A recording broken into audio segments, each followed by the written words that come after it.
Have you ever wondered how quantum computers process information? Unlike classical computers that use bits, quantum computers use quantum bits or qubits.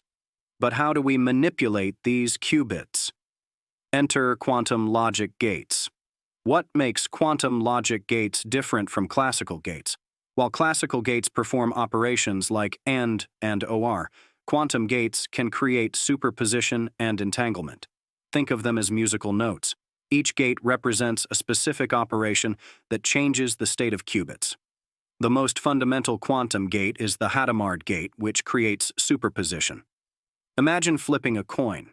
Instead of just heads or tails, the Hadamard gate puts the qubit in both states simultaneously. But what happens when we combine multiple gates? That's where quantum circuits come in. These circuits are like recipes, combining different gates to perform complex quantum computations. The CNOT gate, another essential quantum gate, entangles two qubits, creating a connection that classical computers can't achieve. How do these gates contribute to quantum computing's power? By manipulating qubits through these gates, we can solve problems exponentially faster than classical computers. Quantum gates are the building blocks that make quantum algorithms possible. For further learning, check out 1. Quantum Computation and Quantum Information by Nielsen and Chuang. 2. IBM Quantum Experience Platform. 3. Qiskit Documentation. If you found this video helpful, don't forget to like and subscribe for daily quantum computing content.